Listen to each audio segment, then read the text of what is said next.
Erick Thohir tegaskan akan memanggil Justin Hubner, Elkan Bagot, hingga Emil Audero pasca kekalahan telak 3-0 dari Vietnam. Pecah rekor, Timnas Indonesia jadi skuad termahal di FIFA ASEAN dengan nilai 810 miliar rupiah. Malaysia dan Vietnam jauh di bawah. Jay Ides hingga Emil Audero siap diturunkan.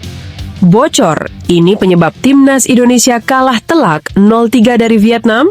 John Herdman dan Rizky Ridho bongkar fakta sebenarnya usai laga.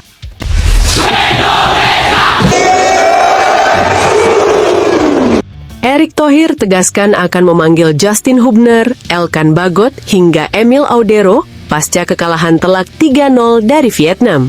Setelah Timnas Indonesia menderita kekalahan dengan skor telak 3-0, Ketua Umum PSSI secara tegas menyatakan akan segera memanggil sejumlah pemain diaspora unggulan, yaitu Justin Hubner, Elkan Bagot, hingga Emil Audero untuk memperkuat skuad Garuda di laga-laga selanjutnya. Kekalahan menyakitkan tersebut menjadi alasan kuat bagi PSSI untuk segera melakukan evaluasi menyeluruh guna memperbaiki segala kelemahan yang terlihat jelas di atas lapangan. Sebenarnya masih banyak hal yang harus dikaji secara mendalam dan diperbaiki dari kekuatan serta penampilan Timnas Indonesia, yang semuanya menjadi akar penyebab tim gagal meraih hasil positif saat berhadapan dengan Vietnam.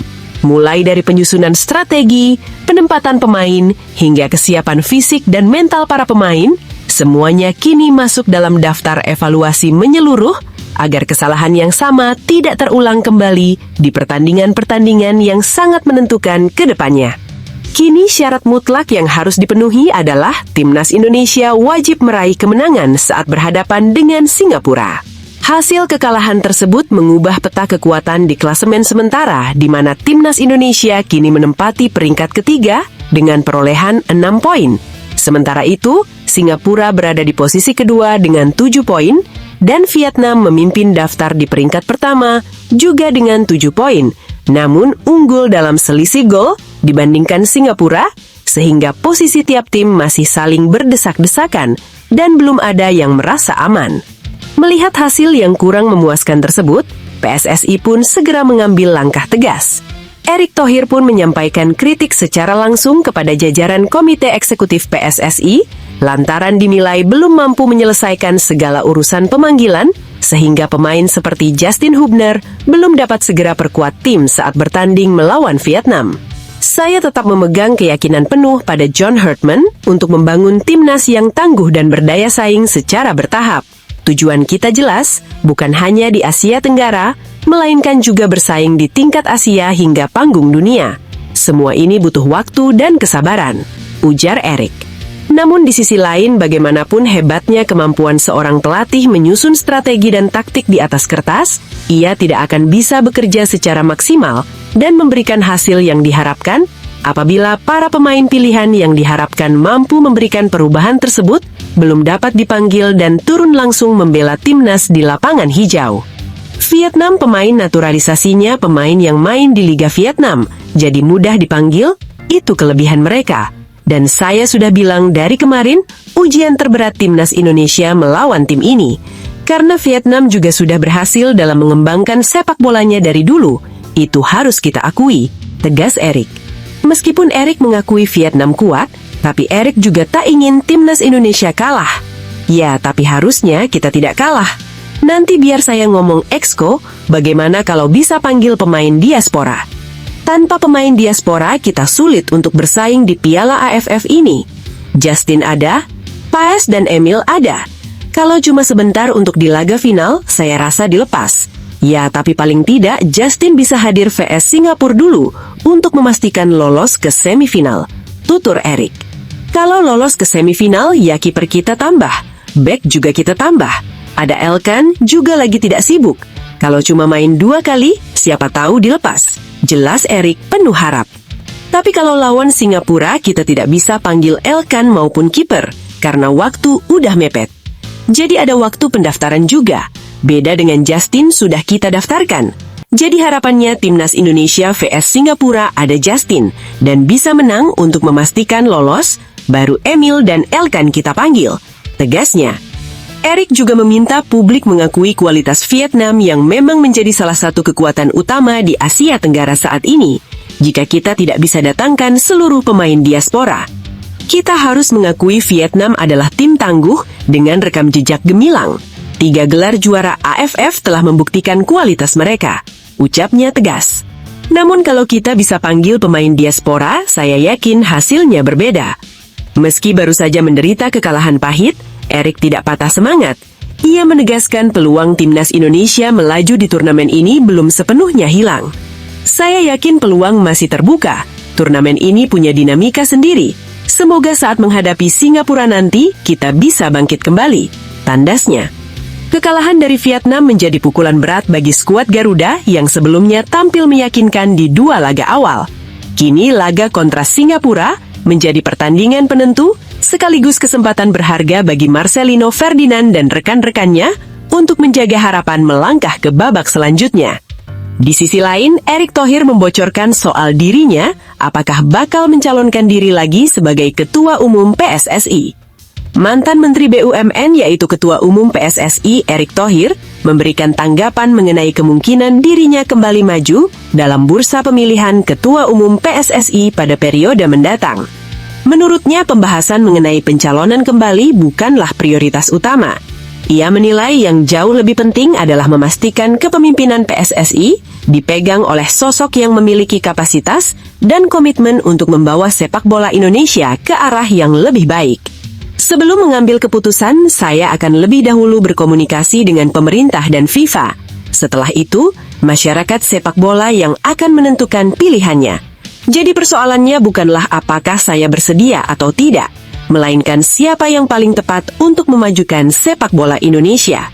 Tutupnya. Bagaimana komentar kalian? Apakah cocok jika Erick Thohir kembali menjabat sebagai Ketua Umum PSSI?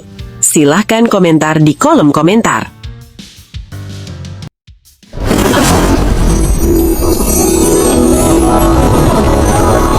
Pecah rekor, timnas Indonesia jadi skuad termahal di FIFA ASEAN dengan nilai 810 miliar rupiah. Malaysia dan Vietnam jauh di bawah. J. Ides hingga Emil Audero siap diturunkan.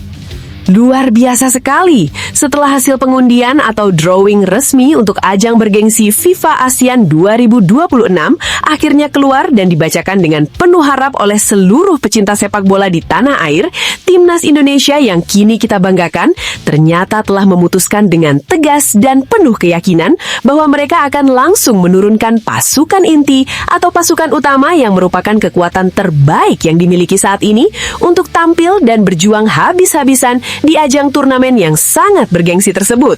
Target meraih gelar juara pun sangatlah kuat, sangat nyata, dan sangat bisa dicapai dengan mudah oleh timnas Indonesia. Harapan serta peluang yang sangat besar agar timnas Indonesia berhasil keluar sebagai pemenang sekaligus juara di ajang FIFA ASEAN 2026 ini ternyata sama sekali bukan sekadar angan-angan kosong atau sekadar impian belaka yang tidak berdasar, melainkan didukung oleh alasan-alasan yang sangat nyata, sangat kuat, sangat masuk akal, serta sangat meyakinkan hati setiap orang yang mendengarnya, dikarenakan sejumlah pemain andalan timnas Indonesia yang saat ini sedang berkarir dengan sangat gemilang, sangat cemerlang, serta terus menampilkan penampilan luar biasa di liga-liga sepak bola paling ternama, paling bergengsi, serta paling disegani di seluruh benua Eropa, telah dipastikan secara resmi akan turun langsung memperkuat pasukan merah putih dan tampil membela kehormatan serta nama baik tanah air dalam ajang kompetisi sepak bola yang sangat bergengsi dan sangat membanggakan ini. Bayangkan saja nama-nama hebatnya. Dari sekian banyak nama pemain bintang yang siap memukau seluruh penonton dan lawan-lawan mereka, ada nama-nama besar yang sudah sangat kita kenal dan sangat kita banggakan, seperti J. Ides yang selalu tampil gagah di lini pertahanan, Emil Audero yang menjadi tembok kokoh di bawah mistar gawang, Calvin Verdang yang lincah dan tajam melancarkan serangan dari sisi sayap, Ole Romeni yang memiliki insting mencetak gol luar biasa, serta masih banyak lagi nama-nama hebat lainnya yang siap melengkapi kekuatan tim dan membuat permainan timnas Indonesia menjadi semakin sulit dikalahkan oleh siapa saja. Belum ada penambahan pemain naturalisasi saja sudah sekuat ini. Bagaimana jika ditambah lagi? Perlu diketahui juga oleh kita semua bahwa pelatih kepala timnas Indonesia yang sangat dihormati, sangat diagumi, serta sangat dipercaya kemampuannya dalam meramu strategi permainan bernama John Herdman, hingga saat ini belum memanggil atau menambah pemain naturalisasi baru untuk bergabung dan memperkuat skuad timnas Indonesia, khususnya untuk tampil dan berjuang di ajang FIFA ASEAN 2026 ini. Artinya, kekuatan dahsyat yang sudah ada saat ini saja ternyata sudah sangat luar biasa, sudah cukup dahsyat untuk mengalahkan siapapun, dan sudah cukup membuat negara-negara tetangga merasa tak berkutik di hadapan kekuatan pasukan merah putih yang tampil dengan penuh semangat dan penuh keyakinan. Nama-nama besar ini sendiri sudah cukup membuat negara-negara tetangga semakin frustasi. Kehadiran serta kekuatan luar biasa dari para pemain bertalenta tinggi ini ternyata sudah cukup membuat negara-negara tetangga yang selama ini menjadi pesaing utama kita merasa semakin gelisah, semakin tidak tenang, dan bahkan merasa sangat frustasi begitu mereka menyadari betapa besarnya kekuatan yang kini dimiliki oleh timnas Indonesia yang siap tampil dengan kekuatan penuh di ajang bergengsi tersebut. Nilai pasar skuad timnas Indonesia juga tidak main-main. Belum lagi jika kita berbicara mengenai nilai pasar atau harga pasar keseluruhan skuad yang dimiliki oleh timnas Indonesia, angka yang tertera ternyata sangatlah fantastis dan benar-benar tidak main-main sama sekali. Bahkan dalam keterangan resmi yang telah dirilis secara luas dan dipercaya, disebutkan bahwa peluang timnas Indonesia untuk keluar sebagai juara di ajang FIFA ASEAN 2026 ini diprediksi mencapai angka yang luar biasa tinggi, yaitu 99%. Sungguh prediksi yang sangat meyakinkan dan membuat kita semakin bangga, sekaligus semakin tidak sabar menyaksikan penampilan mereka. Daftar harga pasar skuad timnas tertinggi hingga terendah di ajang FIFA ASEAN 2026. Indonesia, 810 miliar rupiah. Malaysia, 144 miliar rupiah. Vietnam, 126 miliar rupiah. Thailand, 124 miliar rupiah. Singapura, 87 miliar rupiah. Pakistan, 84 miliar rupiah. India, 76 miliar rupiah. Hong Kong, 71 miliar rupiah. Filipina, 63 miliar rupiah. Myanmar, 57 miliar rupiah. Kamboja, 49 miliar rupiah. Laos, 22,3 miliar rupiah. Brunei Darussalam, 16,3 miliar rupiah. Timor Leste, 14,5 miliar rupiah. Angka 810 miliar rupiah bukanlah angka sembarangan. Harga pasar skuad timnas Indonesia yang mencapai angka yang sangat fantastis, yaitu 810 miliar rupiah inilah yang menjadi salah satu alasan paling kuat dan paling masuk akal mengapa timnas Indonesia sangat diprediksi akan keluar sebagai juara di ajang bergengsi ini.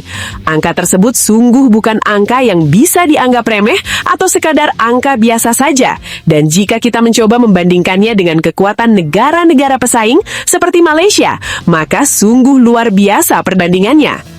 Coba bayangkan dengan seksama, hanya satu pemain saja sudah mengalahkan seluruh skuad negara lain secara keseluruhan. Satu pemain andalan timnas Indonesia yang sangat kita banggakan, yaitu J.I. Des saja, yang memiliki nilai pasar mencapai sekitar 200 miliar rupiah, ternyata sudah jauh lebih besar nilainya sendirian jika dibandingkan dengan seluruh harga pasar gabungan dari keseluruhan skuad milik negara Malaysia yang hanya tercatat sebesar 144 miliar rupiah. Sungguh sebuah perbandingan yang sangat mencolok, sangat mengejutkan, dan sungguh membuat kita semakin kagum serta semakin bangga. Skuad milik negara Malaysia saja baru berada di angka sebesar 144 miliar rupiah, bandingkan dengan kita yang mencapai 810 miliar rupiah.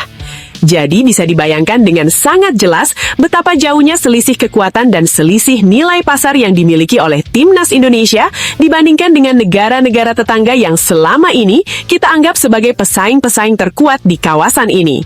Sementara itu, skuad milik negara Vietnam yang selama ini juga sering disebut-sebut sebagai salah satu kekuatan sepak bola yang patut diperhitungkan di kawasan ASEAN, pun ternyata tercatat memiliki nilai pasar yang jauh lebih rendah dibandingkan dengan kekuatan luar biasa yang kini kita miliki dan siap kita tunjukkan kepada seluruh dunia di ajang ini.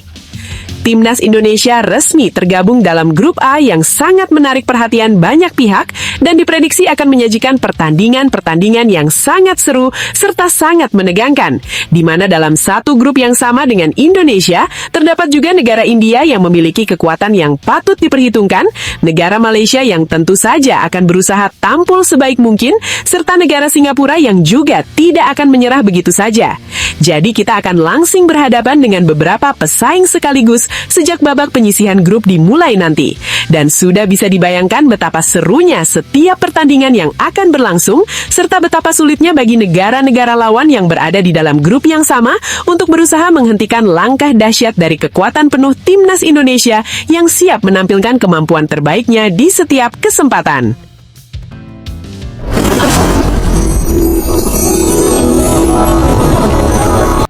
Bocor, ini penyebab Timnas Indonesia kalah telak 0-3 dari Vietnam.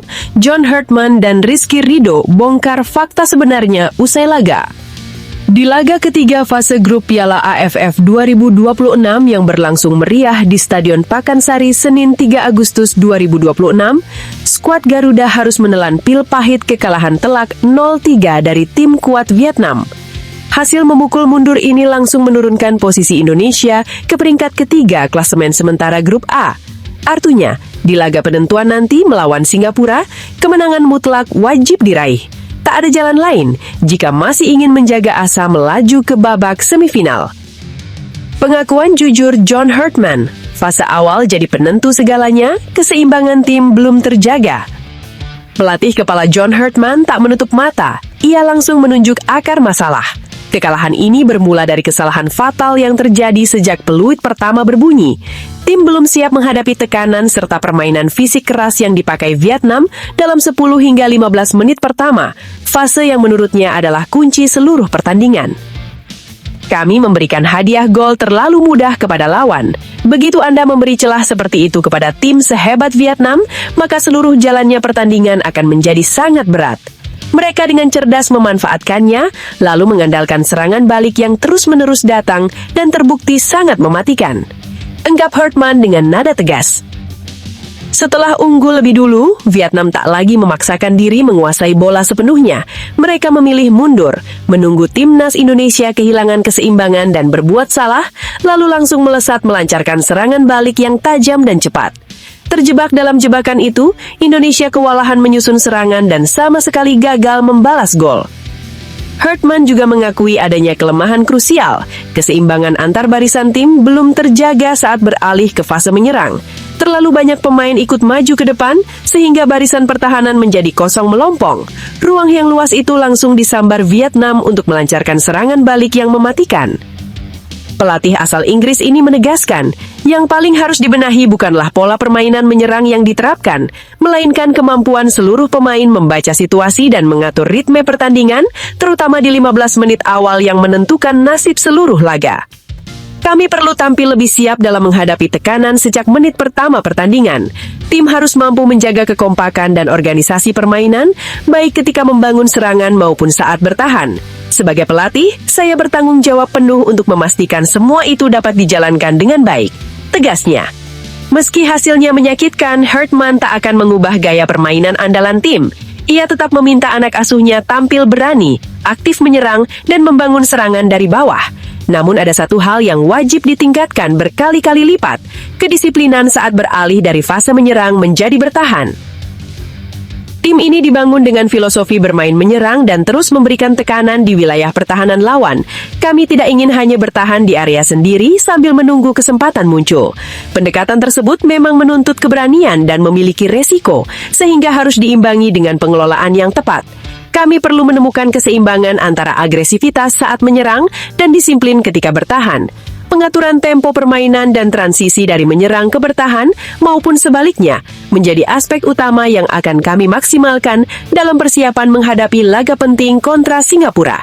Lanjut Herdman penuh keyakinan. Rizky Ridho juga bicara terang-terangan. Kesalahannya di awal laga jadi pemicu. Semua belum jalankan instruksi pelatih. Tak kalah jujur, sang kapten sekaligus pemain bertahan andalan Rizky Ridho mengaku terbuka bahwa kekalahan besar ini adalah cerminan langsung dari penampilan yang jauh dari sempurna sepanjang 90 menit. Di hadapan ribuan pendukung yang memadati Stadion Pakansari, Indonesia kalah telak. Van Vie Nguyen membuka kemenangan di menit ke-6, Hai Long Nguyen melebarkan jarak di menit ke-15, dan Nguyen Xuan Son menutup deretan gol di menit ke-72. Rizky Ridho mengaku sepenuhnya seluruh pemain belum mampu menjalankan apa yang sudah direncanakan dan diperintahkan pelatih John Herdman di lapangan. Rizky Ridho mengawali dengan memberikan apresiasi kepada Vietnam atas kemenangan yang mereka raih. Mereka bermain lebih efektif dan memang layak keluar sebagai pemenang. Di sisi kami, masih banyak hal yang belum berjalan sesuai instruksi yang telah disiapkan oleh tim pelatih sebelum pertandingan. Kekalahan ini menjadi pengingat sekaligus bahan evaluasi agar kami bisa memperbaiki kekurangan dan tampil lebih baik pada laga berikutnya, kata Ridho dengan nada terbuka. Meski hati kecewa luar biasa, Ridho mengajak rekan setim tak larut dalam kesedihan terlalu lama. Kekalahan ini harus dijadikan cermin dan bahan perbaikan agar tampil jauh lebih baik di laga penentuan. Situasi seperti ini seharusnya membuat kami semakin solid sebagai sebuah tim. Kebersamaan tidak boleh hanya terasa ketika meraih kemenangan, tetapi juga harus tetap terjaga saat menghadapi kekalahan. Kami harus saling menguatkan, menerima hasil dengan sikap dewasa, lalu menjadikannya sebagai motivasi untuk berbenah dan meningkatkan performa di pertandingan berikutnya, ungkap Ridho membakar semangat. Sebagai kapten sekaligus benteng utama pertahanan, Ridho tak menutupi kesalahan sendiri. Ia mengaku sepenuhnya bahwa kesalahan yang ia lakukan di awal pertandingan adalah pemicu langsung kebobolan gol pertama. Gol pembuka Vietnam bermula dari operan yang gagal dikendalikan Ridho di area sendiri. Bola langsung disambar cepat oleh Van Vie Nguyen yang kemudian melepaskan tembakan keras dari sudut sempit.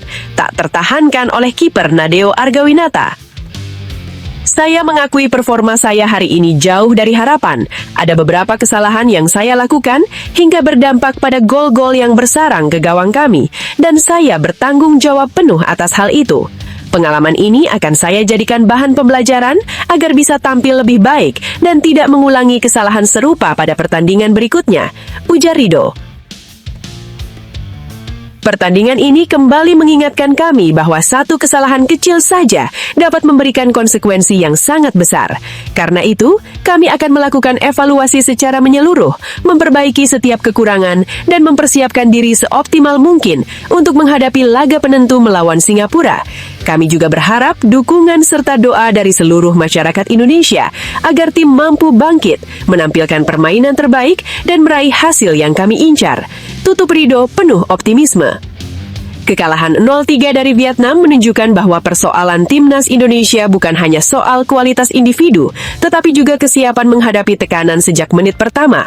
Dari pernyataan John Herdman dan Rizky Ridho, terlihat adanya kesadaran bahwa kesalahan di awal pertandingan menjadi titik balik yang dimanfaatkan Vietnam dengan sangat efektif.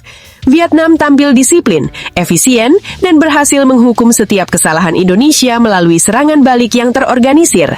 Di sisi lain, Indonesia kehilangan keseimbangan antara menyerang dan bertahan, sehingga banyak ruang terbuka di lini belakang. Hal positifnya, pelatih dan kapten tidak mencari kambing hitam, melainkan berani mengakui kekurangan tim. Kini yang terpenting adalah melakukan evaluasi secara menyeluruh, memperbaiki transisi permainan, meningkatkan konsentrasi sejak menit pertama, dan membangun mental bertanding yang lebih kuat. Laga melawan Singapura akan menjadi ujian sesungguhnya, apakah timnas mampu bangkit dan membuktikan hasil evaluasi tersebut.